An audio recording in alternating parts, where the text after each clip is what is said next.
Assalamualaikum warahmatullahi wabarakatuh. Pada kesempatan kali ini saya akan membahas tentang perkembangan akuntansi. Jadi perkembangan akuntansi akan kita bahas pada kesempatan kali ini, yaitu perkembangan akuntansi di Amerika dan perkembangan akuntansi di Indonesia.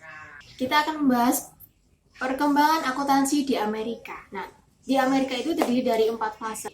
Yang pertama itu fase kontribusi manajemen, yang kedua fase kontribusi institusi, dan yang ketiga fase kontribusi profesional, dan yang keempat fase politisasi.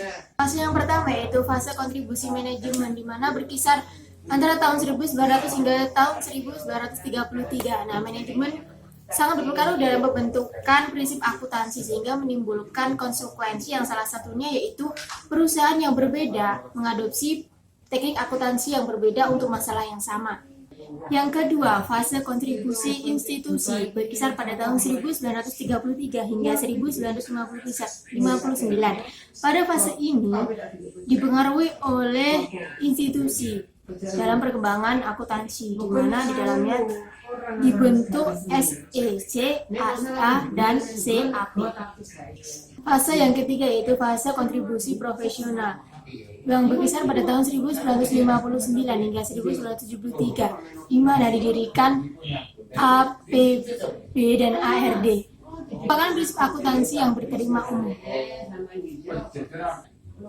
Yang keempat, fase politisasi berkisar pada tahun 1973 hingga sekarang, di mana perkembangan akuntansi digunakan dan diterima secara luas. Setelah kita mengetahui perkembangan akuntansi di Amerika atau USA, sekarang kita akan mempelajari perkembangan akuntansi di Indonesia.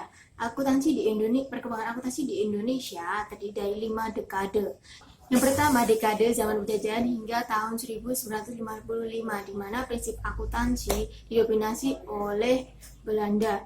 Nah, pada saat ini akuntan Belanda bekerja di instansi Indonesia yang di mana dikuasai oleh kolonial Belanda secara monopoli. Kedua yaitu dekade pada tahun 1955 hingga 1980, di mana tertuang dalam Undang-Undang Nomor 34 tahun 1954.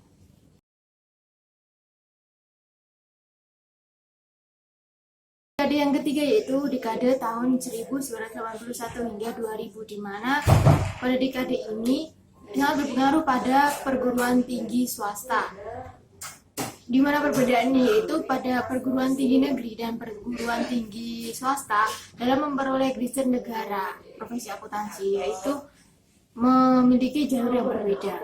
Pada dekade yang keempat yaitu dekade tahun 2004 hingga tahun 2010, di mana perguruan tinggi negeri dan perguruan tinggi swasta dalam memperoleh register akuntansi jalur yang sama.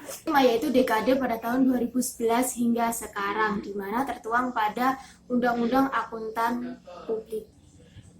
Sekian pembahasan mengenai perkembangan akuntansi. Wassalamualaikum warahmatullahi wabarakatuh.